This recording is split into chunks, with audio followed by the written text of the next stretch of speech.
Olá, seja muito bem-vindo, bem-vinda a mais um Clube FI Entrevista, encerrando o ano. Você sobreviveu a esse ano de 2024? Tenho certeza que sim, e não foi fácil, nunca é, né? Nenhum ano é muito fácil, mas esse nos ativos financeiros vai ser um daqueles anos que fica marcado como dos anos ruins. Só que a gente tá olhando a foto do final do ano, não foi todo assim. Então a gente vai bater um papo com os analistas do Clube FI, com a Lana Santos, com o Danilo Barbosa, para falar sobre o ano e principalmente o que esse ano ensina para frente. Não é uma conversa para você saber onde investir em 2025. Isso tem muita gente fazendo e eu não acho nada importante. É uma conversa para você aprender como investir para sempre. É aprender com os fatos, não vou dizer erros, mas fatos do ano de 2024 e como melhorar a sua alocação de recursos, os seus investimentos, não só em fundos imobiliários. Fique esperto aí, pega papel, caneta, anota que vai ter muita coisa boa. Lana, obrigado. Fazia tempo que a gente não falava aqui no Clube FI Entrevista, né? Fazia mesmo, né, Arthur? Obrigada pela oportunidade de estar aqui de novo. Aí ela já tá falando quando que esse cara vai me perguntar do dólar e do juro e tal. Tem, né, vontade de falar, não sei, mas eu vou perguntar, lógico, né? Grande Danilão, tudo bom, cara? Tudo mais ou menos, né? Às vezes mais, menos, às vezes mais menos. Às vezes mais para menos que para mais. É sempre bom estar aqui. Eu fico sempre mais tranquilo quando a Lana vem comigo, porque para falar de economia e de fundos imobiliários, ela também domina tudo. E aí o que eu te falar de errado, ela me corrige. A gente está no finalzinho do ano gravando, porque é final do ano, Natal e tal, e o Banco Central tem feito leilões de venda de dólar pesados, né? Bilhões e bilhões. Eu estava falando para a Lana e para o Danilo que eles precisam mandar um relatório lá para o Banco Central, mostrando que os fundos imobiliários estão numa grande oportunidade de compra. Quem sabe o Banco Central anuncia leilão de compra de 5 bilhões de fundo imobiliário. Ia dar uma forcinha pra gente, né? Melhorar um pouco as cotações. É um bom uso do dinheiro público, você não acha, Lana? Poxa, com certeza. Infelizmente isso a gente não consegue, mas agora fazer um relatório para os investidores mostrando que é um momento de oportunidade, a gente consegue fazer. E acho que essa é a palavra, né? É oportunidade. Olhar para as oportunidades dentro dos fundos imobiliários, em outras classes, a gente vai passar rapidamente por FIAGRO, por FIINFRA, né? Também tiveram um ano marcante. E para quem está começando no mercado, é sempre aquele momento de, é ruim, é chato passar por essas fases. Eu já passei por muitas e passarei por outras tantas. Mas é momento de oportunidade. O Danilo acho até que trouxe uns gráficos aí para mostrar que oportunidades daquelas de pouquíssimas, raríssimas mesmo, né? Pouquíssimas vezes aconteceu na história. Na minha visão, é a melhor, maior de todas. E aqui acho que a gente pode explicar o porquê. Já tiveram em níveis de preço, por exemplo, o IFIX já esteve abaixo do que está hoje. Só que dada aquela época, o cenário Brasil era totalmente diferente. E dos fundos imobiliários era completamente. A gente tinha um contexto de FIX, por exemplo, que era 90% tijolo e monoativo era a maioria. Os ativos não eram tão bons quanto são hoje, nem diversificados. Hoje a gente tem um contexto parecido. O IFIX está com a maior queda da história no ano, maior que a queda da pandemia, né, nessa data de hoje. Então a gente nunca teve uma queda anual nesse tamanho. E, Danilo, é aí que surgem as oportunidades. Sim, as oportunidades elas estão na mesa. Acho que o investidor está até cansado a gente já está no 3º mês falando de que a gente está entrando nesse ciclo e as coisas só estão piorando. E aí, né? Aí a gente fica a gente olha as cotas ali e dá aquela aflição de ver tudo caindo e o dinheiro talvez a gente já tenha alocado durante os últimos períodos. E aí fica para reinvestir o montante ali do que você já investiu, porque todo mês está caindo dinheiro na sua conta. E quem ainda tem caixa, não sei quem tem caixa ainda, mas quem tem caixa está ainda aproveitando grandes oportunidades. Porque se as cotas estão baratas, é porque tem gente comprando e gente vendendo a preços que a gente olha aqui. E teve gráficos aqui que eu tive que revisar 4 vezes para ver se era realmente... Você não estava acreditando. Eu não estava acreditando no yield que estava, principalmente laje corporativa, que a gente pode passar aqui. Não estava acreditando na própria conta que estava sendo gerada aqui, porque era realmente absurdo os valores de preço. Você olhar o mercado real hoje, transações que você mesmo me mandou, última transação de shoppings de altíssima qualidade, sendo negociados no valor patrimonial ou até acima, e o mercado de bolsa totalmente discrepante.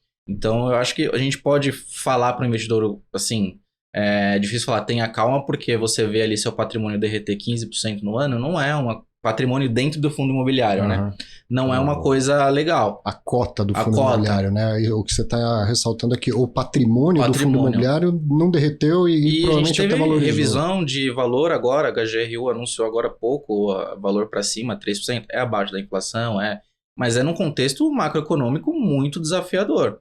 E esses fundos são precificados com uma taxa livre de risco que está sendo considerada, essas BAs longas, já nesse preço aí de pelo menos 6%. Não sei se de 7% como está agora, né? Sim. A gente está vendo algumas Bs de 29% até batendo 8%, o que é muito preocupante. Então a gente já precisa deixar aqui que o cenário de Brasil ele não se sustenta com essas taxas nesse patamar. Mas só que a gente vê transações bilionárias sendo negociadas, onde esses investidores que investem em imóveis, eles sabem que esse cenário ele é cíclico. Uma hora ele volta e a hora de comprar imóveis, a hora de comprar fundo imobiliário é sempre, na minha visão, né? Então vai ter investidor que vai falar, pô, mas criptomoeda tá batendo não sei quanto. Não, é outra classe, a gente não discute essa classe. A gente vai discutir Fiagro também, que é uma outra classe que passa por um outro momento. FINFRA também, você comentou. Então acho que a gente tem que separar em potes e aí ver esse contexto macro que ele é muito desafiador e muito preocupante. Não é um contexto assim, vai passar, mas quando vai passar, né? Vai ter 25 e 26 assim, vai ter empresas que não sustentam nesse patamar de juros. E o que nos dá um certo conforto é que o lastro é imobiliário. O lastro ele é real, os imóveis estão aí, os shoppings abarrotados, lajes corporativas, a gente não viu crescimento de vacância significante ou vacância meio estabilizada. Galpão logístico também segue em plena expansão, ativos. A gente teve na semana passada inquilino falando, torcendo para o outro ir embora para poder alocar ali e expandir a operação, né, de logística. Então, a gente nunca viu essa discrepância tão grande do mercado entre mercado de bolsa e mercado real. Eu acho que isso eu nunca vi na vida. Também nunca vi na vida uma curva de DI de 2 anos abrir 400 pontos em 3 meses.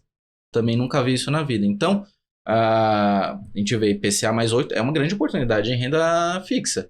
Só que hoje eu tentei entrar aqui para comprar, praticamente não consegui, porque estava em circuit breaker do mercado de renda fixa. Então, e aí os fundos imobiliários também dando o sopa. Então, a gente tenta... Eu, pessoalmente, tento dividir os meus aportes, ver qual que é o meu nível de risco, quanto que eu quero de renda variável para um todo também, equalizar a caixa. Então, é muito amplo, né, na minha visão. É tudo isso. Um monte de oportunidade. Eu não sei se vou afirmar que eu nunca tinha visto isso, que certamente já vi, infelizmente, desde 1999 no mercado. Mas são raras às vezes. E eu sempre tive alguém mais experiente, principalmente meu pai, com quem eu trabalhei 18 anos. E a hora que eu falava, mas não é possível, vai quebrar tudo. Ele falava, não, calma, porque em 1968, não sei o que, papapá, em 1972 também. E aí isso foi me mostrando que as coisas de fato são cíclicas e que vai procurar o ativo bom, o ativo real, que tudo vai dar certo. Mas vocês falam muito com as pessoas no fim do dia, com o assinante do Clube FI e tal, você sente esse clima pesado, assim, é difícil para o investidor atravessar isso? Com certeza. A gente tem sentido, assim, muito pessimismo dos investidores, alguns até desacreditados da classe de produto, assim. E eu me compadeço porque todo mundo compreende, né, como é ter um ativo na carteira desvalorizando. Mas como você falou, né, Arthur, você tá lá desde 99 no mercado, né? Eu tava ali nascendo, o Arthur já tava trabalhando no mercado. E tem pessoas que entraram, se a gente olhar o histórico do IFIX, a maioria dos investidores hoje, eles entraram ali em 2018, 2019. Sim. Então, pouquíssimo tempo de mercado e entraram na alta. Então, compraram muitas vezes fundos com ágio, acima do valor patrimonial. E os fundos de lá para cá, muitos só caíram. Então, eles só viram seu patrimônio, assim, o valor das cotas investidas, caindo ano após ano. Tudo bem, tem os rendimentos e tudo mais, mas é diferente. A pessoa se sentir, coloquei 20 mil reais, hoje eu tenho 10, hoje eu tenho 15. Então, é um sentimento muito ruim, porque eles ainda não passaram por esse movimento de desvalorização e valorização de novo. Eles já entraram no auge do mercado, muitas vezes, e agora estão aí no fundo do poço, por assim dizer. Então, isso é muito difícil mesmo. Sim. 2023 teve e é bom da gente lembrar essas coisas que não são... Às vezes você vai falar, mas não, 172, isso aí nunca mais vai ser assim. Vai. É tudo cíclico, tudo igual. Mas olha para 2023, quando de repente parece que dá uma faísca e tudo sobe, assim, teve fundo subindo 20% em um mês e meio, dois meses. E assim, tem motivos econômicos? Eu te passo essa bola já já. Tem motivos da economia, questão fiscal, orçamento e tal, para tudo isso? Você vai dizer que parte sim, mas sempre tem um exagero. Né? O mercado ele busca antecipar as coisas e quando antecipa acaba exagerando um pouco. Então essas altas repentinas que acontecem é só uma correção do exagero. E a economia e política não dá para separar uma coisa da outra e a política está pegando fogo. O que tem de uma visão da economia que de fato está deteriorada, assim, que justifique dólar para cima, juro muito para cima, essa coisa toda? Perfeito. O mais importante mesmo é a questão fiscal do Brasil, o descontrole de gastos e receitas, e a gente tem uma pressão muito forte disso em cima da inflação. E mesmo o Banco Central recorrentemente reiterando sua posição de buscar controlar a inflação, elevando juros, ainda assim, quando se a gente tira a inflação que a gente tem hoje acima da meta dos juros, os juros reais que a gente tem hoje, ainda assim não são tão atrativos para trazer realmente um fluxo de investimento e fazer o real se valorizar. Então, mesmo nesse cenário de aperto monetário para tentar controlar a inflação não está se controlando tanto quanto a gente imaginava que ia se controlar, não está atraindo capital de fora e, pelo contrário, tem muito capital saindo nesse momento. Então, essa desconfiança do Brasil na situação fiscal, como vai ser daqui para frente, se o país não vai quebrar, por exemplo, né? Uma preocupação fiscal, uma preocupação política muito grande. Então a gente tem até muitas teorias se levantando, né? Será que isso é uma crise real? Isso é uma crise que foi fabricada por motivos políticos? Tem muitas pessoas hoje se perguntando todo tipo de coisa, porque a gente está vivendo um cenário muito diferente do que se esperava para esse ano, no ano passado, né? Do primeiro semestre para o segundo, a coisa mudou muito o cenário mudou completamente. Sim, né? O filme de 24 é diferente da foto do final. Com certeza. Né? E as pessoas...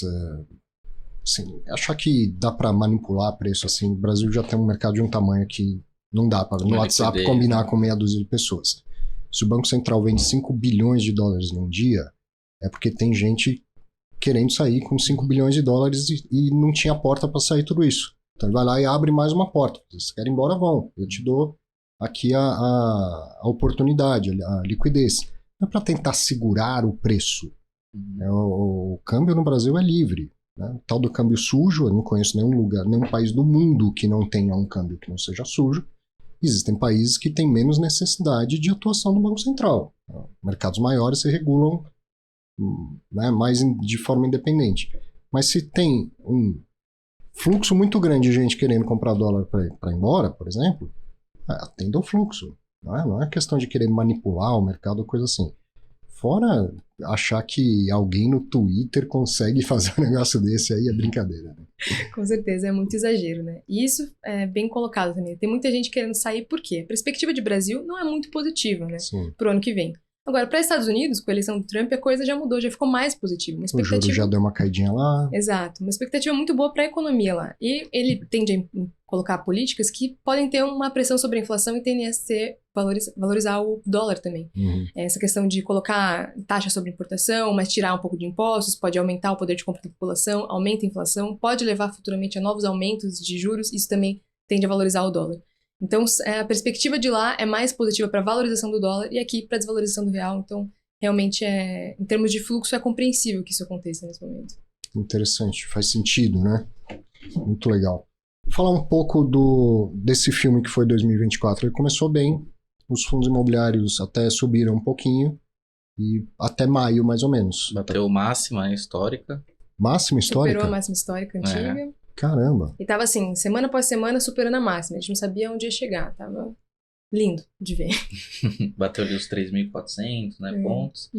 E de lá para cá, a gente está observando, desde o início do ano, uma queda de aproximadamente 13%, 14%. Aí, nesse cenário depois de segundo semestre que a Lana colocou, só de queda, né, com essas correções, né, essa deterioração que a Lana falou. Então, a gente teve uma dicotomia grande no cenário de 24, assim como 23 a gente também teve uma dicotomia que começou ruim, depois melhorou muito.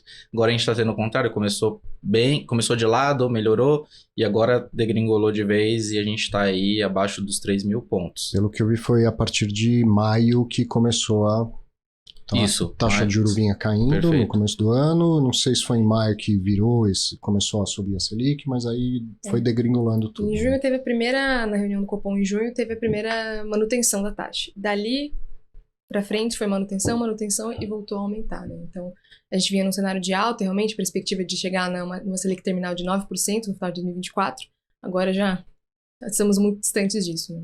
Bem longe. Ó, pegar boletim Focus do começo do ano e do fim do ano é tipo... Não, esse tá especial também, né? Porque a gente tinha a expectativa de Selic 9, e aí tá bem diferente. Então, o cupom aí fazendo essas revisões. E o mercado, ele responde, né? Dessa maneira, como você falou, de maneira esquizofrênica. Sim. Porque a gente tinha, por exemplo, 2019, que você também observou, a gente tinha FOF sendo negociado a quase com 3 vezes o valor que valia. Então, base 100 estava sendo negociado a quase R$300. Sim.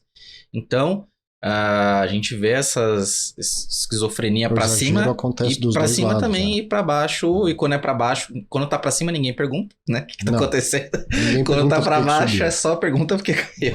Mas a gente entende o investidor, né? Ele espera que as coisas subam e subam para sempre, né? Porque você compra um ativo, você espera que ele valorize sempre no longo prazo. Mas quando valoriza muito também, acho que cabe se perguntar se essa alta também não é demasiado. E essa alta também só ocorreu ali em 2019, porque depois veio a questão de pandemia, que todo mundo já conhece. E o que a gente observa agora é realmente que a queda está muito exacerbada. E a gente trouxe aqui também alguns gráficos para mostrar essa relação, tanto de dividendos quanto de preço. Tem a curva da B que a gente também atualizou aqui. Tem um gráfico que já está aqui na minha tela, que é a Selic versus a NTB versus o CDI. Ué, põe aí, vamos ver. Então a gente observa ali desde 2014 essa trajetória, né, de Selic versus o IFIX e a NTNB versus o IFIX. E o porquê que a gente sempre fala... Então, antes de você falar, tem sempre aquela dúvida que é impossível responder, né? O que faz o mercado subir ou cair? O mercado, milhões de pessoas, é impossível responder. E com dados a gente vai buscando entender, né? Oferecendo hipóteses, testando hipóteses.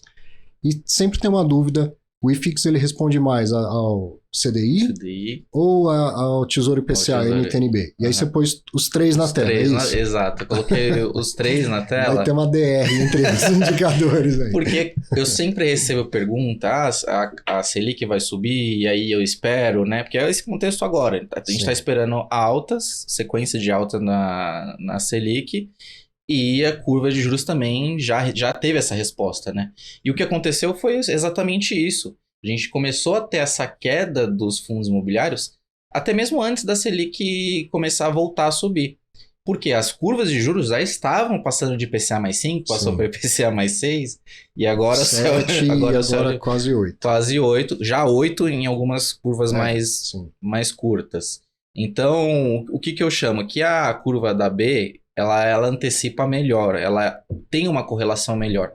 Mas não é estão ligados, né? Diretamente ligados. O que eu tendo ligado é que você puxa um, o outro vem... Não é que nem uma balança, não né? Aumentou aqui, diminuiu aqui no mesmo dia, na mesma proporção. Na mesma proporção. E as pessoas têm essa visão de que uma coisa tem que ser relativamente, imediatamente, uma proxy que a gente chama no mercado financeiro, que um vai responder conforme o outro. E a Selic... era uma taxa mais retardada, porque é uma resposta do Copom frente à dinâmica de juros do Brasil, para conter a inflação e etc.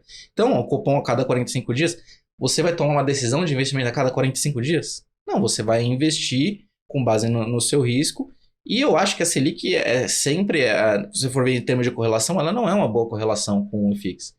E a NTNB é uma correlação muito mais forte, mas não é uma proxy 100%. É porque a Selic ela muda a cada 45 dias, Perfeito. né? O Tesouro IPCA muda todo dia. Todo dia. E aqui na curva dá para ver muito bem isso. A gente tem esse histórico do IFIX desde ali de 2014. A gente observa que a Selic ali veio do patamar de 14 para 2. E aí a curva de juros, ela teve uma lateralização e uma antecipação de queda antes dessa queda, principalmente nessa faixa aqui de 2016. Que a curva começou a fechar, a Selic subiu, o IFIX subiu bastante e a Selic estava estabilizada ali, de lado, ali perto dos 14. Aí depois que começou a cair, mas já tinha uma valorização de 30% do IFIX.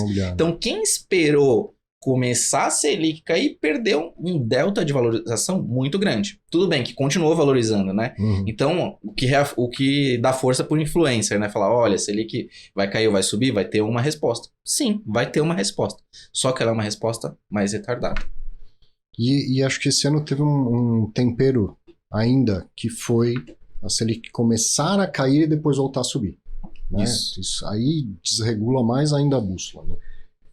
Aquele gráfico que eu estava mostrando, tem um outro que mostra melhor onde está o Tesouro IPCA, que está num patamar absurdo. Perfeito. E aí eu vou aproveitar e fazer aquelas perguntas bem facezinhas para a Lana, a nossa economista. Tá aqui na tela, se você quiser ver junto, já vai estar na tela também pro... Você já conhece bem essa. Já conheço bem. Só dar uma explicação breve, a Lana dá o show dela, né? Porque eu vou ficar aqui mais na parte dos dados mesmo. Quando a gente tem essa curva, é a NTNB 2035. E por que ela é importante? Ela é uma visão de 10 anos, que é os fluxos de caixas dos fundos e dos ativos que são precificados também, é um fluxo de 10 anos. E muito se olha essa taxa como se fosse uma taxa, entre aspas, livre de risco, sim, como uma proxy do desconto que é aplicado nesses fluxos. Então, se essa taxa sobe muito, quer dizer que o mercado está mais com uma versão maior ao risco. Quando essa curva está para baixo, que é aqui no mercado verde, quer dizer que você está ganhando menos na renda fixa, então o dinheiro vai mais para a renda variável. Então, eu criei essas 3 faixas. Então, abaixo do desvio padrão, que é essa linha cinza aqui, onde seria a faixa verde, você tem essa faixa laranja, que é entre o desvio padrão, que é justamente no centro da média, e acima, que é a faixa vermelha, que é a faixa que a gente está agora, que é acima do desvio padrão, onde as taxas, houve uma abertura muito grande da curva de juros, e essa taxa ela é prejudicial para a renda variável quando a gente olha em termos de incentivo. Então, a gente está nesse contexto hoje. Quando a gente está nessa faixa vermelha, quer dizer que a coisa está meio preta e que as coisas vão estar mais baratas na renda variável. Quando ela está no farolzinho verde, quer dizer que o investimento na renda variável pode ser mais atrativo, porque o tesouro está pagando menos em termos de renda fixa. E compensação é nessa fase verde que acontecem os abusos de 2019. Perfeito. Tal, em que muita gente consegue perder dinheiro assim, inexplicavelmente. Perfeito. E aí eu coloquei que assim, na faixa vermelha só esteve 12% do tempo. Então, sei lá, a cada 10 anos, 1,2 anos ocorre esse... Desde o início do IFIX? Desde o início, um pouquinho depois que eu peguei dos últimos 10 anos para trás. 10 anos. Só quantos por cento? 12%. 12%. Nessa faixa de B que a gente tem hoje. A faixa entre o normal, que é ali mais próximo da média, que é de 5,45, que está aqui na tela, onde a B circula mais entre a faixa, fica 70%, 68% do tempo dentro dessa faixa, entre 5,45, 6,5, ou 5,45, 4,4, mais ou menos. E naquela faixa verde, onde a gente teve ali de 2019... Só ficou 20% do tempo nos últimos 10 anos. Então, sei lá, vou traduzir tudo para anos, que a cada 2 anos fica nessa faixa, a cada 10 anos fica na faixa vermelha. Então, e aí você fica meio dividiida, porque você tem uma B pagando quase 8% a cada 10 anos e a renda variável também muito barata. E aí, acho que a Lana pode completar. Esse gráfico aqui faz parte do nosso relatório de valuation relativo, que a gente vai, inclusive... explorar outros gráficos aqui, também tem de PVP, tem tudo essas quebras aqui de spreads da NTNB versus o yield de cada setor, então a gente quebrou todos os setores e construiu esse... É o primeiro relatório completo assim, de valuation relativo, de B, de spread que eu já vi do mercado, é um relatório de 20 páginas e tá lá dentro do clube para os assinantes. Então eu queria fazer uma explicação de conceitos e depois passar uma pergunta de economia para a Lana. É normal, o mercado fala assim, a taxa subiu, a taxa caiu. Só que a taxa ela não mudou. Isso é a renda fixa. Ela não muda nunca. Então o governo, você está comprando Tesouro IPCA, o governo deve dinheiro para você. Quanto ele paga de taxa? Esses títulos eles são emitidos num leilão pela Secretaria do Tesouro Nacional e naquele leilão é definido a taxa. Então vamos imaginar que no leilão foi IPCA mais 5. E o título vence em 2035. Quanto o governo vai pagar? IPCA mais 5. Nem um centavo a mais, nem um centavo a menos. Só que você entra no Tesouro Direto e consegue comprar quase IPCA mais 8. Por quê? Porque o preço caiu. A renda é fixa, sempre fixa. O preço cai, a rentabilidade da renda aumenta. O preço sobe, a rentabilidade da renda diminui. Então, se você entra no site do Tesouro e vê lá, Tesouro IPCA pagando IPCA mais 8, qualquer coisa assim, não significa que o governo está se endividando a essa taxa. Ele está endividado a uma taxa anterior. Às vezes maior, às vezes menor. E lógico que nesse nível de preço, o governo está evitando se endividar. O Tesouro Nacional tem feito leilões cada vez menores e às vezes, né, nem oferecendo esse tipo de título. E aí que vai a pergunta fácil para a Lana. Quem pega dinheiro emprestado precisa de dinheiro emprestado. Então o governo, eu acho que é correto tentar não se endividar a um prazo muito longo, a uma taxa muito alta, mas ele pode abrir mão ele precisa desse dinheiro, ele precisa se endividar mais para fazer a máquina rodar, para pagar dívidas anteriores, rolar a dívida e coisas assim. Em algum momento, se não diminuir isso, vai acarretar uma dívida muito mais cara para o governo. E é isso na economia. Vai quebrar ou não? Essa é a pergunta. Meu Deus. A questão é essa, né? Se a gente continuar se deteriorando essa situação, vai quebrar, por assim dizer, né? É muito difícil um país quebrar, né? Sim. Isso de fato não acontece. Mas a situação vai piorando cada vez mais, né?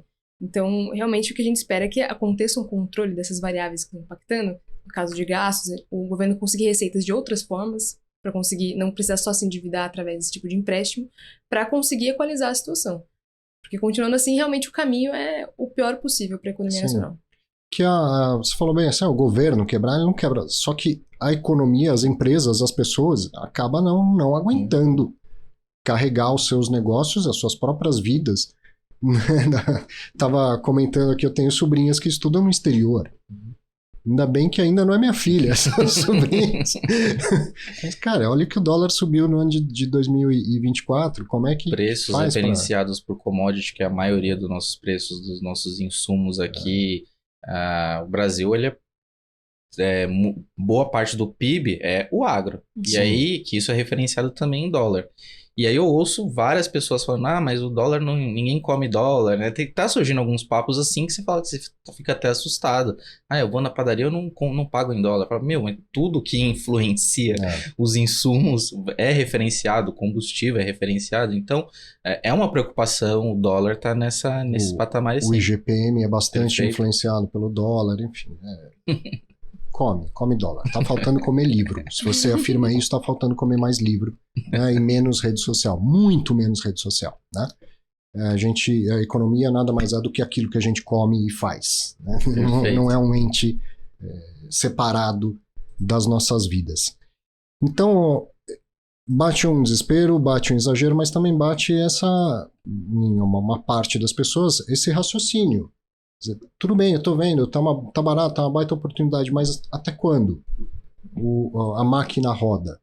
Só que por enquanto tá rodando e rodando bem, né? O mercado imobiliário tá melhorando, né? Tá melhorando, a gente vê revisões, a gente tem essa preocupação, né? De, primeiro, cenário de 2015, onde o cenário imobiliário era ruim naquela época, onde a gente via crescimento de vacância, os valores dos imóveis ali de lado ou em queda.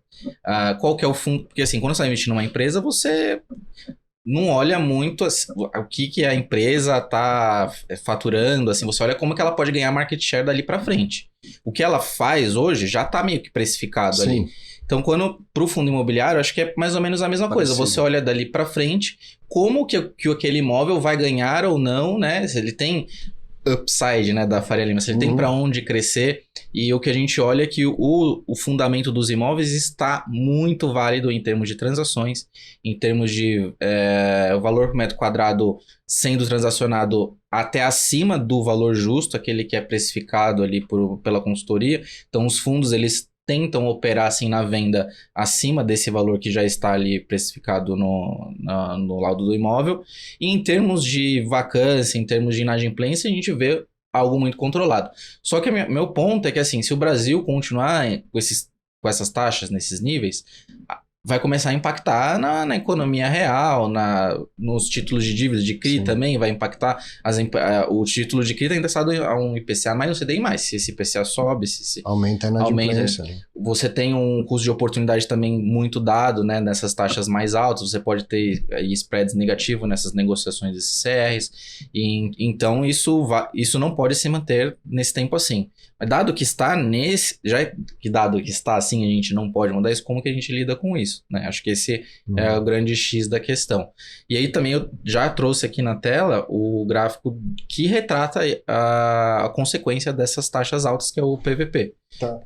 Acho que já está lá. já tá lá. Então também aí nós fizemos a mesma faixa de verde, amarelo e vermelho, onde atualmente a gente tem um desconto do IFIX de 20%. Ah, Danilo, já esteve mais lá em 2015. Tudo bem, 2015 era...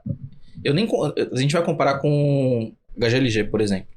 10 anos atrás, já existia o HGLG. Sim, era no máximo um terço do tamanho que é hoje. 10%. 10% do tamanho que é hoje. Ou seja, ele cresceu 10 vezes nesses anos, em termos de ABL. É completamente outro fundo e outro mercado. É outro mercado. Então, a gente falar, putz, mas 2015 estava pior. Estava pior, mas era outros imóveis, era outros ativos, era outra diversificação. Liquidez, é comparável? Ideia, nessa época, em 2016, eu comecei a falar com as consultorias e tal, eu entrevistei um que você conhece. Eu perguntei o mercado de logística, ele falou, no Brasil não tem galpão de logística, aqui só tem barracão. Galpão só tem lá fora. Hoje é outra história. Hoje tem galpão de logística e padrão internacional. É completamente outro mercado, outro mundo. Padrão internacional, próximo das grandes capitais. Muito, assim, a gente tem algumas questões logísticas no Brasil que também são bizarras em termos de um produto ter que ir para um outro estado para poder ter um benefício fiscal. Isso ainda é uma ineficiência muito grande, ela existe. Mas esses galpões que existem nessas localizações também são muito bons. Então, e a gente comparar com 10 anos atrás... Não dá. E além de tudo isso, um cenário completamente diferente, né? A gente tá falando de um período em que a gente tinha crescimento negativo, a gente tinha desemprego em 2 dígitos, a gente tinha uma inflação lá nas alturas, culminou no impeachment assim, presidencial. Então, uma situação econômica muito mais preocupante e um mercado tão real, péssimo. O André Freitas esteve aqui e falou exatamente isso. E aí, André Freitas, 40 anos de mercado, se não me engano. E ele falou, na época de 2016, que os preços estavam... A gente teve 2 anos seguidos de déficit, de PIB para baixo.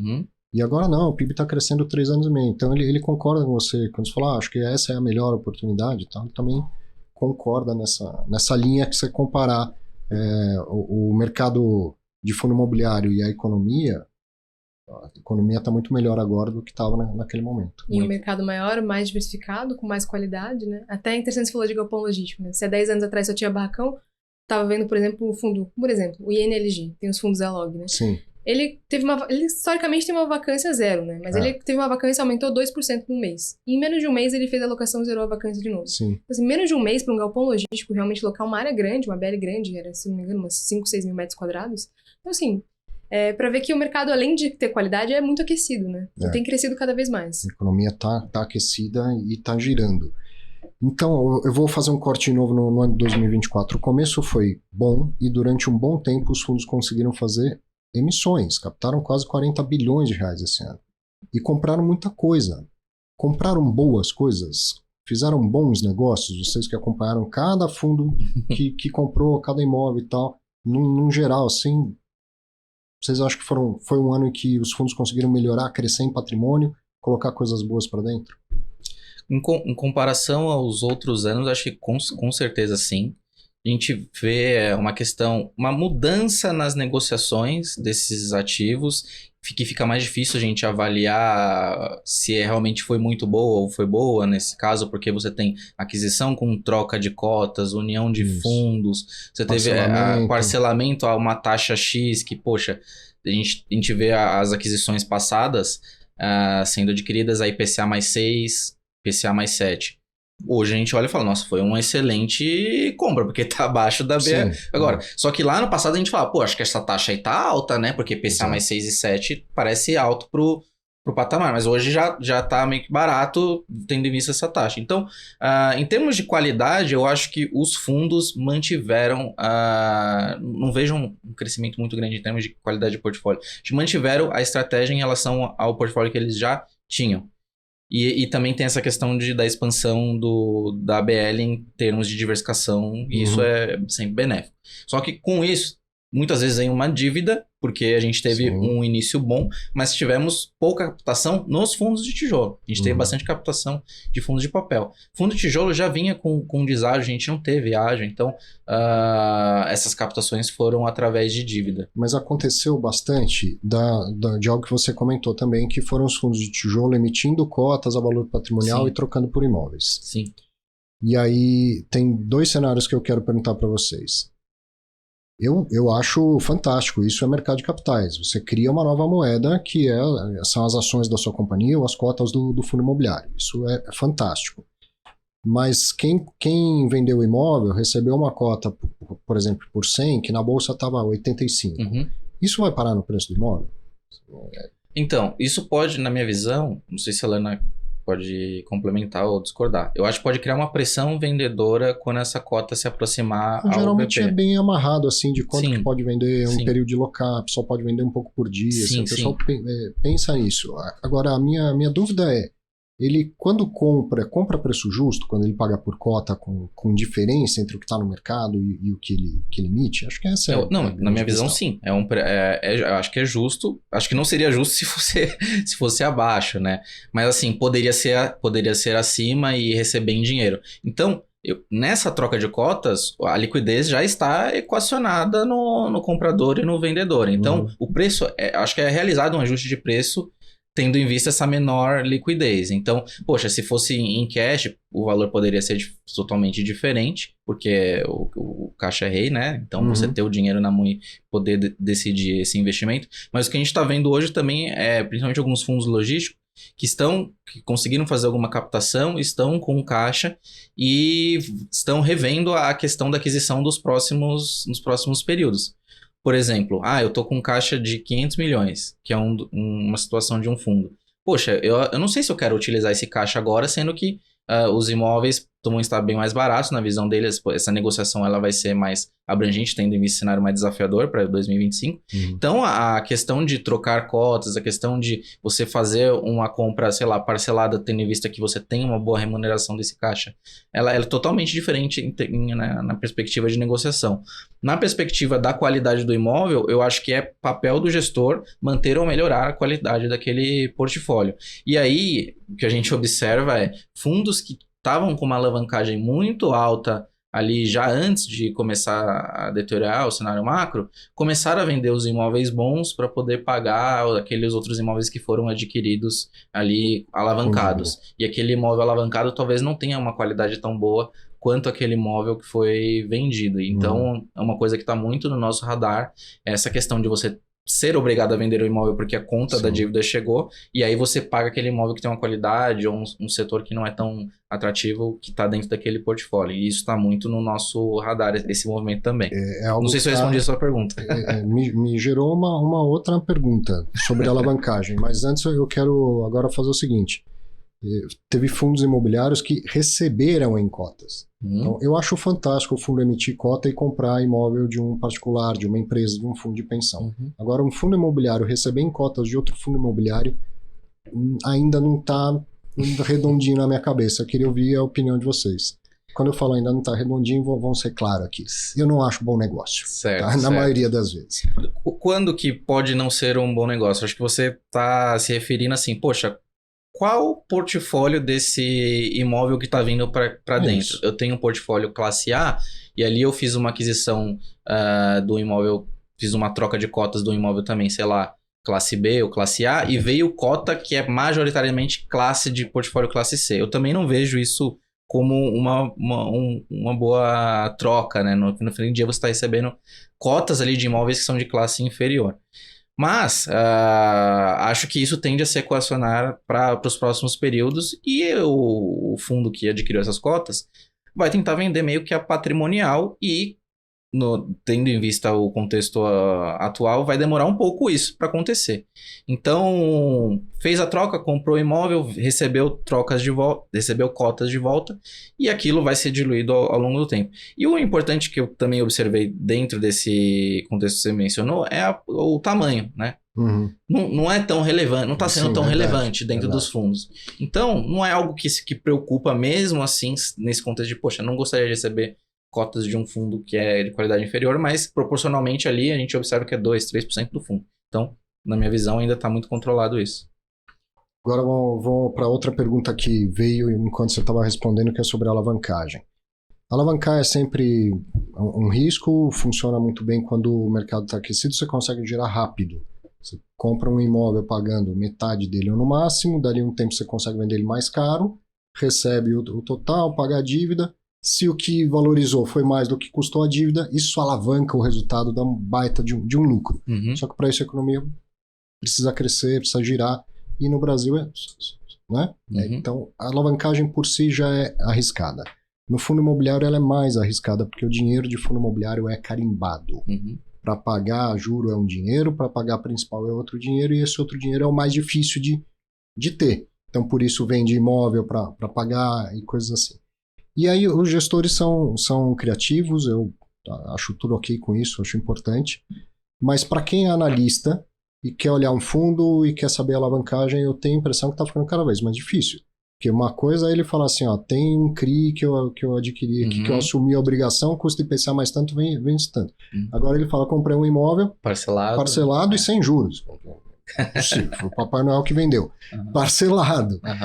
E outras formas que eles estão encontrando. Então, como é que está sendo reportado isso num relatório gerencial? Ou vocês estão tendo que montar um quebra-cabeça para chegar à conclusão de quanto é a alavancagem e qual é o calendário de pagamento dessa alavancagem? Isso aí realmente, assim, como você disse, os gestores são bem criativos, né? E as nomenclaturas vão mudando cada vez mais para que a gente que entende, a gente consegue entender. Mas eu vejo que para o investidor, por exemplo, o que é mais leigo que está chegando agora, isso complica a compreensão. Por exemplo, a gente falava antes de alavancagem via CRI. Agora temos seller finance. Isso. O que é um seller finance? Alavancagem. Aí vamos criando novos termos. Aí é uma venda com opção de recompra no final. É um crédito, mas é uma venda, mas é um crédito. É uma alavancagem. No fim, e alavancagem, o que é? Dívida. Exatamente, né? No português, claro, é dívida. Então, assim, a gente até consegue entender, mas dá uma volta um pouco a mais para chegar lá. Agora, tem gestores, né? Gestores mais sérios que conseguem trazer um cronograma de pagamento, que tem essa organização, que não ficam, por exemplo, para pagar todas as parcelas, ficam dependendo de ter um cenário para emitir lá no final. Já vão ao longo do tempo fazendo vendas que geram valor para o cotista, que já geram caixa, vão provisionando para conseguir fazer os pagamentos sem ter que depredar o patrimônio do cotista vendendo ativos a preço de banana para conseguir pagar a dívida que ele fez no passado. Sim. Agora, tem outros fundos que já não conseguiram lidar tão bem com a situação. Naturalmente, os fundos vão testando, tem fundos mais recentes, tem fundos mais antigos, a gente vê que cada um tem uma estratégia. Aqueles que sabem usar a alavancagem são mais conservadores, na minha visão. Tanto em volume de alavancagem, quanto em provisionar a caixa, fazer a gestão do caixa para ter o valor para pagar. Os que não são tão conservadores, muitas vezes tiveram que fazer emissões esse ano, por exemplo, só para pagar a alavancagem. Então, pegar dinheiro novo só para pagar uma dívida antiga, ou vender ativos a um preço qualquer só para pagar uma dívida anterior também. E isso é muito ruim. Só para complementar, sempre que eu vim aqui, eu sempre falava de FFO, né, pra gente avaliar o FFO, mas hoje a gente também tem um FFO meio que mascarado, porque você já tá meio que recebendo a receita daquele ativo, só que você ainda não pagou isso por ele. Então, o que acrescentou de complexidade é ver qual que é o FFO desalavancado. É um termo aqui que eu coloquei agora, mas é tentar entender qual que é a receita recorrente sem esse upside de... Porque se ele tiver que liquidar esse imóvel, vai ter que... aquela receita vai sumir de uma hora para outra e a gente não sabe se vai vender com lucro ou não. Então, e aí, na minha visão, uma compra alavancada, ela teria que ser ou pré-pagada ou esse imóvel tem que ser dado uma saída antes do vencimento para fazer sentido essa alavancagem, porque senão só pagar os juros ali num contexto nosso de juros sempre alto, a conta é difícil fechar. Difícil o imóvel valorizar todo o juro que ele vai custar. Enfim, somos todos fãs de fundos imobiliários e eu acho que tem uma coisa que é muito interessante no fundo imobiliário, na transparência do fundo imobiliário, que é normal, é desejável que o investidor pense, tá, mas isso vai continuar acontecendo, a empresa vai continuar indo bem, o imóvel que eu vou comprar vai continuar valorizando, o título de renda fixa que eu vou comprar vai ser pago e tal. E o fundo imobiliário, com essa característica dele meio doida, ele tem uma regra que é distribuir 95% do lucro a cada semestre. Então, as coisas aparecem rápido. Se deteriorar dentro do fundo imobiliário, todo mundo vai ver o dividendo diminuir. Porque o caixa ele vai diminuir e isso é consequência. Tomou mais dívida. A dívida vai correr o caixa que vai diminuir o rendimento. Então, isso também melhora a transparência. Queira o gestor mostrar ou não, tem um dado que é inequívoco, que é o que está acontecendo com o rendimento dele. E aí eu queria perguntar para vocês sobre o rendimento. Você tem um gráfico aí de dividend yield que é também inacreditável, só que o dividend yield ele é um índice. Perfeito. E quando o preço da cota cai, quanto mais cai, mais tende a aumentar esse dividend yield.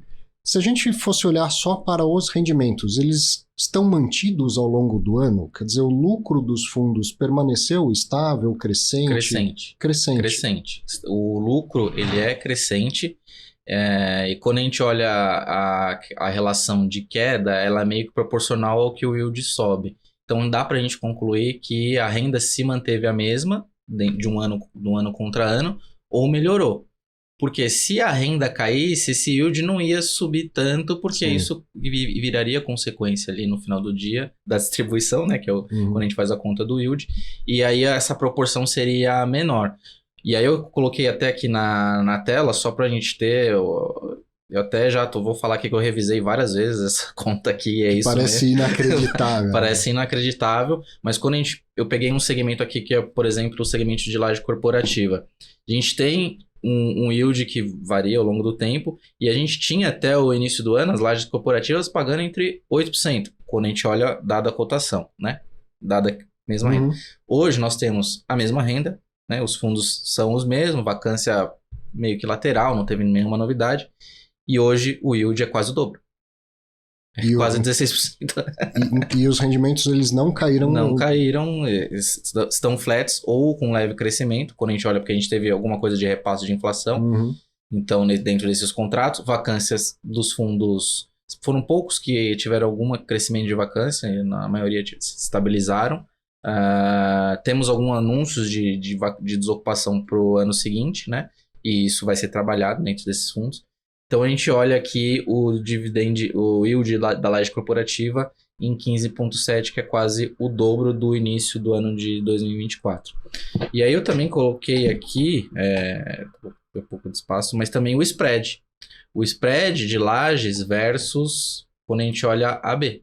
Então quando a gente coloca aqui o yield dos fundos de lajes menos a NTN-B, em todos os períodos, nos 4.000 períodos que a gente levantou, a gente olha que está um spread de 8%, que também é algo sem precedentes. 8 pontos acima de uma NTN-B, é isso? 8 pontos acima da NTN-B. Caramba. Tem mais risco, precisa premiar esse risco. Precisa premiar esse risco e tá aí. Tá aí, né? Tá bem, bem premiado. Tá bem remunerado, realmente, esse risco. Acho que até mais do que o que seria de fato necessário. Claro que o segmento de lajes corporativas ele é o mais sensível a essas aberturas e fechamentos de curva de juros futura, né? Porque a gente está falando de trabalho presencial, né? Então é preciso que a economia esteja rodando, a empresa esteja crescendo, contratando para estar alocando os espaços. Não é como um galpão logístico que, tudo bem, pandemia, por exemplo. Vai ter e-commerce, vai ter compras online, vai ter ainda assim algum consumo, né? Então é muito mais sensível em relação a isso. Mas é um mercado que está caminhando bem, que a gente essa comparação que a gente tem do primeiro trimestre de 2024 até o terceiro, que é onde a gente tem os dados, teve uma redução expressiva de vacância, aumento do preço médio pedido por metro quadrado. Então o mercado, a economia real E não é só a Faria Lima, né? O mercado tem reagido como um todo, né? Exato. Inclusive em regiões que a gente costuma considerar como mais secundárias, né? Assim, a um passo da Faria Lima já se considera quase secundária, né? Verdade. Então, assim, Chucre Zaidan, por exemplo, que tem o maior estoque, que costumava ficar com a vacância em torno de 30%, já está mais próximo dos 20%, já tem caído ao longo do tempo. Então o mercado realmente absorvendo isso. Claro, com o PIB crescendo 3% no ano, né? Realmente é compreensível. Então a gente tem um prêmio de risco de 8% em cima de uma renda fixa para esse mercado que tem caminhado muito bem na economia real.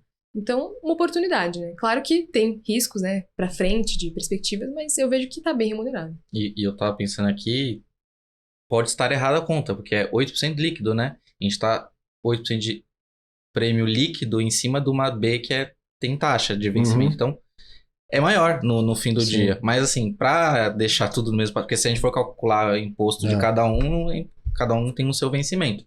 Então, é 8% líquido em cima de uma B. E aí também tem o gráfico que eu coloquei aqui, que é o último, que acho que dá pra gente citar, que é o gráfico de yield, de spread do yield do IFIX versus a B. Então, aí eu também separei por faixas. E a gente tem um spread da B do IFIX, que o IFIX mudou muito ao longo do período. A gente também faz a quebra de tijolo e yield de papel, mas a gente está com o spread próximo de 6%. E esse spread só esteve em 15% de todo o período dos últimos 10 anos. E 65% entre os 3% e 5%. Então, você está dizendo que, na média, se eu comprasse todos os fundos imobiliários do IFIX, o que eu receberia de rendimentos é 6 pontos percentuais acima do que se eu comprar um Tesouro IPCA 2035. Isso. Sem considerar a parte IPCA, né? Então, ele IPCA, vou arredondar aqui, IPCA mais 8.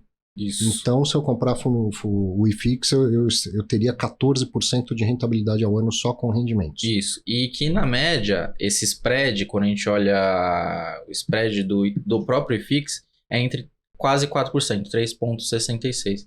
Então, de 3,66% para quase 6% é muita coisa. Quase o dobro da média Quase o dobro histórica. da média histórica. Então, o que a gente está observando é esse cenário que, assim, é difícil de explicar, porque... E quanto tempo vai se manter assim? Porque acho que a pergunta de R$1 milhão, assim, se eu compro hoje, eu só espero meados de 25, porque, sei lá, pode estar pior.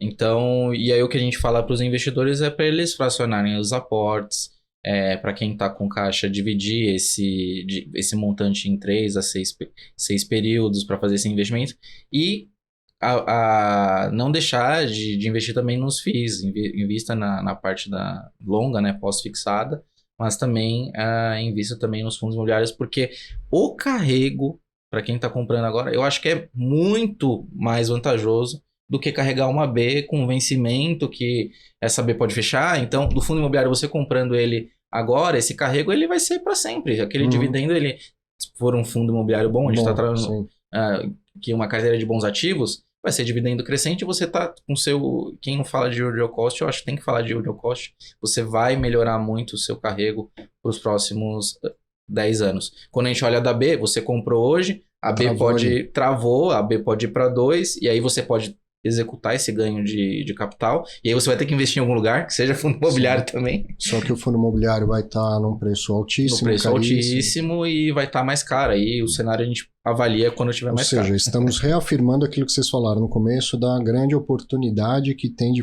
comprar fundos imobiliários nesse preço. Né? Exato. Não é desprezando as outras classes de ativos, mas não dá para parar de investir em fundo imobiliário. Ou vender nesses preços. Eu recebo perguntar, Dani, tem 3 ou 4 fundos que sempre estão presentes nessas perguntas, porque são fundos que caíram mais que a média, e a gente olha o fundamento e fala, nossa, mas não aconteceu nada, mas ele caiu um pouco mais que a média. Então, mas eu quero trocar esse fundo da minha carteira. Eu falo, não faça isso agora, né? Espera as coisas arrefecerem, então, e a gente pensa nisso para eu vou aproveitar para fazer uma pergunta que já estava meio que na minha cabeça. O ano foi de muita mudança. A carteira recomendada do Clube FI teve que mudar muito durante o ano? Ela mudou um pouco, principalmente no primeiro semestre, um pouco também no segundo semestre. A gente fez alguns movimentos principais, né? No começo do ano, que a gente estava numa perspectiva aí de cortes da Selic até chegar nos 9% no final do ano, o mercado já mais aquecido de tijolo principalmente, a gente fez, por exemplo, numa carteira nossa que tem mais foco em ganho de renda com dividendos, a gente começou a colocar um pouco mais de tijolo. Reduzir um pouco o peso do papel, que já estava quase com 70% no período de uma Selic mais elevada. Começou a cortar, a gente começou a colocar um pouco mais de tijolo, reduzindo o peso do papel, justamente porque a perspectiva era de cair mais para frente, né? Sim. Então ia ter uma queda nos rendimentos, a gente começou a colocar outros fundos que poderiam se valorizar de acordo com o cenário que a gente estava traçando, né? Antecipando esses movimentos. Mas tudo aos poucos, claro, né? O que foi muito bom, afinal não foi exatamente isso que aconteceu, né? Esse cenário durou até junho, né? Como a gente comentou, e dali para frente a coisa mudou, mas a gente mantém um peso de papel muito mais relevante nessa carteira, porque é o que tá com maior rendimento aqui ao longo do ano, até desde o ano passado, né? Já numa carteira com foco em valorização, a gente fez também algumas mudanças. A gente colocou, por exemplo, no começo do ano, um fundo de shopping center, a gente ainda não tinha, durante a pandemia, principalmente, a gente não estava com esse segmento da carteira. Colocamos um fundo de shopping center, justamente por esse período de queda dos juros e aí aumento do salário mínimo, esse cenário todo de mais consumo, né, favorável para o consumo. A gente colocou um fundo de shopping center. Eu acho que foi muito acertado, principalmente porque a gente vê agora dos dados dos fundos imobiliários, o NOI, né, que é a receita líquida operacional dos fundos, batendo níveis antes da pandemia, Shoppings batendo recordes, muito. vendendo muito, e a gente aumentou nossa exposição ao segmento também ao longo desse ano. E o que a gente passou por um período também diferente, muito diferente do que a gente vive hoje, né, no primeiro semestre, com os fundos de recebíveis, porque eles se valorizaram muito, né, com a alta da Selic, e a gente conseguiu realizar um ganho de capital com fundos indexados ao CDI que estavam muito valorizados. A gente fez a venda e compramos fundos ou que tinham um melhor balanceamento de indexadores, um pouco de CDI, um pouco de PCA, que a gente imaginou, vai cortar a Selic, né, vai começar a subir o PCA, vamos balancear isso para não ter um impacto tão grande no rendimento do cotista. Ou então a gente vendeu um fundo que estava mais valorizado, comprando um fundo que tinha mais desconto para conseguir um spread melhor, ali, um carrego melhor. Porque quando a gente está com um mercado muito valorizado, cada mercado tem sua dificuldade, né? Tanto de alta quanto de baixa. mercado mais valorizado, os spreads mais apertados, né? Então ali a gente buscando um pedacinho, um pouquinho mais de desconto pra gente conseguir um carrego melhor, fazendo trocas pontuais também para melhorar o carrego da carteira. Então a gente fez essas movimentações ao longo do ano. Só complementando da Lana, a gente faz essas movimentações também pensando no risco da carteira. Fazer essa movimentação, pegar um fundo mais contado, com uma taxa melhor, mas tentar manter esse risco, não, porque a gente poderia fazer esses movimentos e aumentar o risco da carteira. A qualidade do fundo que vai ser trocado, ser meio que equivalente. É muito importante. E um questionamento que a gente recebeu muito durante o ano foi que a gente fez essa mudança de diminuir um pouco o CDI, realizar o ganho e colocar IPCA. Então a gente ampliou nesse cenário de queda de Selic. E a gente teve uma inversão, né, dos últimos meses de a Selic começar a subir e a gente não voltou para o CDI. Aí falou, pô, Danilo, quando estava caindo, você trocou. E quando está subindo? Eu falei, mas é por isso que a gente está aqui, né? Porque se fosse para fazer trocas automáticas, você não precisava do analista. E quando a gente olhava a taxa, né, a TIR de carrego dos fundos indexados ao IPCA valia muito mais a pena do que quando a gente olhava o CDI. Mesmo nesse CDI projetado aí para 13%, 14%, você ter fundos aí IPCA mais, precificado IPCA mais 15%, IPCA mais 14%, tendo um fundo high grade, na nossa visão, vale muito mais do que você ter um fundo com CDI mais 2 ou CDI mais 3. Isso é uma escolha estratégica nossa e a gente vai manter aí essa estratégia para 2025, porque a gente entende que esse cenário de Selic mais alta deva ser controlado e a inflação no Brasil já está meio que dada, né, e qualquer pico de inflação, né, desses próximos anos, você já vira esse jogo muito facilmente. E a gente observa que no Brasil a inflação tem esses picos em mercados cíclicos. Rápido, assim, a gente está quase no final, mas eu queria comentar um pouco das outras classes de ativos. O foco é fundo imobiliário, mas vocês têm um relatório de alternativas. Foi um ano que, para a FIINFRA, gestores estão felizes da vida, espero que os cotistas também. E já para a Fiagro foi bem complicado, um monte de recuperação judicial e tal. Quais foram os aprendizados? Assim, para mim, nesses produtos mais novos, a gente está todo mundo aprendendo muito ainda. Quais foram os principais aprendizados nesses fundos e se teve grandes mudanças também nessas carteiras de alternativos? Perfeito. Acho que na parte de Fiagro, assim, o maior aprendizado, que ainda está sendo aprendizado, mas do lado do investidor, assim, que eu sinto, que eu vejo de comentários, de nossos assinantes. Aprender que Fiagro não é fundo imobiliário. Sim. E que o mercado de agro é outra coisa. É um outro bicho, é um outro ser, um CRA não é um CRI, é muito diferente. Os riscos, os movimentos e as variáveis que impactam esses mercados. Então, ainda é um produto novo. Então, a gente realmente, como você falou, está ainda aprendendo. E é um aprendizado não só para nós, como investidores, como analistas, mas para o próprio gestor. Às vezes a gente tem gestores que já vêm do agro, que já tem essa experiência, tem esse histórico, sabe lidar, tanto na hora de você estruturar um crédito, na hora de investir e também na hora que dá errado conseguir recuperar os valores. Mas a gente tem gestores também que estão aprendendo, que entraram nesse mercado já com uma visão mais de mercado financeiro e que às vezes estão tendo mais dificuldades para gerenciar esses ativos num momento um pouco mais arriscado, nesse momento um pouco menos agradável, assim, menos favorável que a gente está vivendo hoje. E nos FIINFRA, assim, eles caíram de preço, acho que começam a ficar em algum preço palatável, mas eles passaram boa parte do ano, na minha opinião, caro. Né? Não, você está completamente correto. Ágios acima aí de 5%. E aí, quando a gente fez o relatório do Top Alternativa, a gente preferia os ativos com mais diversificação e aqueles que possuem aquela tira ainda mais vantajosa. Mas mesmo assim, quando a gente olhava as classes entre ativos, era muito diferente a oportunidade que a gente tinha em FIIs do que FIINFRA, apesar de ser correlatos, né? Então, mas mesmo assim a gente manteve algumas recomendações, mesmo quando esses fundos estavam assim um pouco mais caros, mas a gente deixava claro assim no relatório tal qual era o preço teto. A gente passou acho que 3, 4 meses, né, fazendo manutenção, não recomendando compra. Quem tinha poderia manter, mas também não era para ampliar a participação desse ativo específico dentro da carteira. No caso do Fiagro, a gente teve esse movimento, né, que impactou, inclusive, alguns dos nossos fundos, principalmente a AgroGalaxy também, em um dos fundos. A gente teve a questão de linha d'água também de distribuição, que às vezes o fundo ali oferiu algum caixa, mas ele não pode distribuir por causa da remarcação do ativo dentro da carteira. Então, esse também precisa ser um entendimento novo para o investidor, que é um pouco diferente do fundo imobiliário. Então, acho que foram os aprendizados para essas duas classes. É isso. E todo mundo mesmo aprendendo, às vezes até o gestor. Assim, ele só tem a casca de fundo imobiliário, todo o resto é diferente, inclusive essa questão de quanto apura, como apura e quanto paga de rendimento. Principalmente os FIINFRAs, né? Que você tem a questão da amortização, de linha d'água, aí tem gestor que paga amortização e rendimento, tem gestor que fala, não, eu só vou pagar se a cota patrimonial estiver acima da linha d'água. Então isso tudo está sendo um aprendizado de entendimento também de nós, como plataforma do clube, de como que vai mostrar esses dados, porque acho que tem que ser justo com todos os gestores, né? E às vezes tem alguma gestão que opta por distribuição de amortização e tem essa discussão, né? Então, e outro fala que não vou distribuir quando tiver para cima, e aí eu distribuo caixa. Então, existe essa curva de aprendizado. Aquilo que eu falei que indiretamente também contribui para a transparência do fundo imobiliário é essa regra de distribuir 95% do lucro a cada semestre. É uma regra maluca. Já a terceira vez que a CVM solta um documento oficial para tentar explicar para o mercado como é que calcula aquilo. Por quê? Porque o legislador errou. Cara, né? Eu fiz direito, a maioria dos legisladores são advogados. Advogado em número não forma par, entendeu? E foi o legislador que criou a regra lá e ela é completamente louca. Então o mercado vai entendendo e a CVM vai explicando melhor como fazer para calcular aquilo. Então é uma regra maluca, mas é uma regra, tem um parâmetro.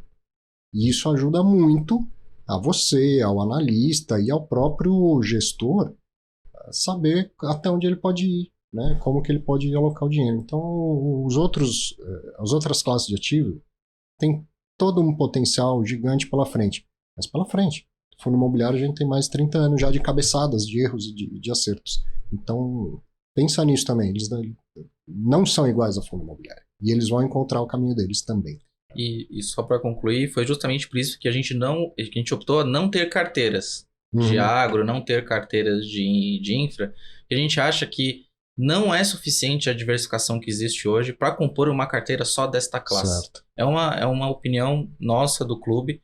Quando a indústria de agro cresceu muito, né, durante esse período, mas para nós ainda não é o suficiente para compor uma carteira de 10, 12 ativos só desta classe.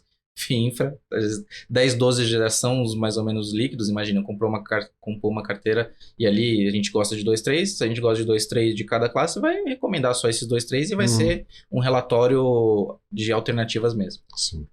Bom, agora sim estamos quase encerrando. Queria deixar só uma última pergunta. Oportunidade foi a palavra que a gente mais repetiu aqui.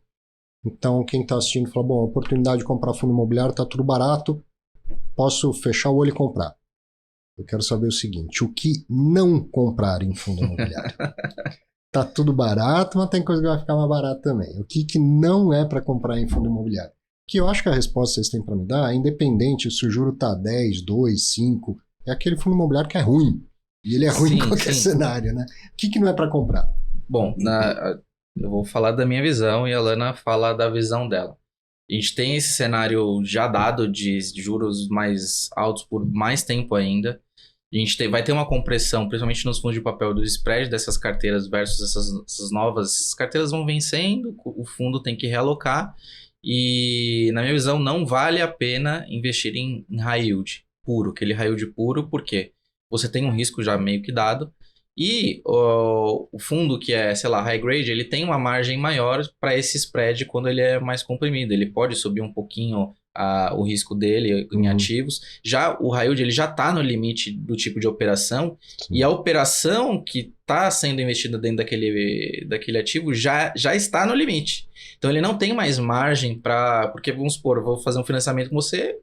O retorno do incorporador ou do investidor, ele é dado. Ele já tem o quanto que ele espera ganhar. Então, ele tem um financiamento que ele pode fazer de limite. Se ele investe em ativos que é mais arriscado, ele tem um limite um pouco maior. Só que isso chega num dado momento que você falou limite. Que acabou. Chegou no limite e dali não vai mais. E aí a gente vê algumas oportunidades nos high grades pagando um yield próximo. o middle grade pagando um yield já meio que próximo em termos de carrego dos high yield. Então, para os próximos, já não recomendo, já tinha um outro fundo que era mais high yield, a gente vai até rever dentro dessa carteira, na estratégia mais de middle, para tentar mudar mais porque não está valendo a pena carregar esse fundo. E olhando para frente para fundo de tijolo, pode ter uma reposição assim de, poxa, vamos, já que tá tudo muito barato, vamos ver o que tem de melhor e colocar para dentro da carteira.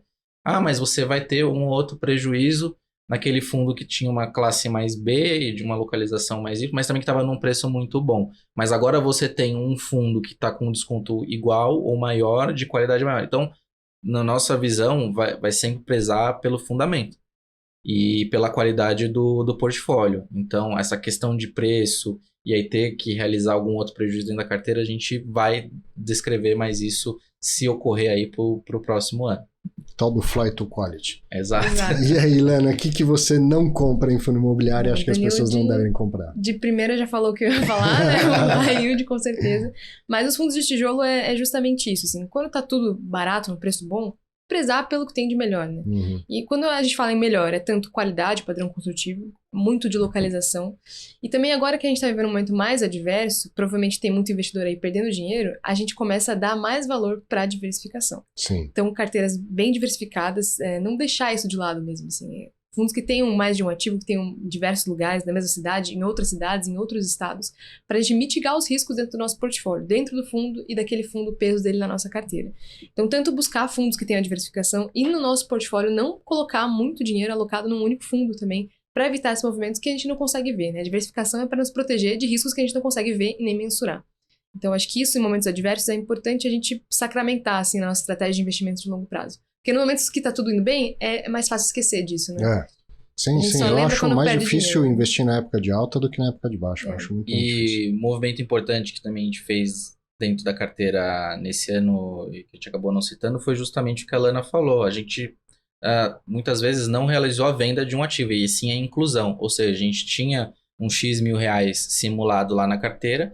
Com aquele dividendo, a gente começou a comprar outro fundo imobiliário ao invés de fazer o rebalanceamento total da carteira. Então, a gente abdicou um pouco do rebalanceamento para incluir um fundo. Então, a gente teve uma transição aí de 1 ou 2 meses dessa inclusão desse fundo, porque você vai colocando dinheiro novo dentro daquele fundo, para aumentar justamente o que a Lana falou, a diversificação da carteira, sem ter que vender algum outro fundo. Legal.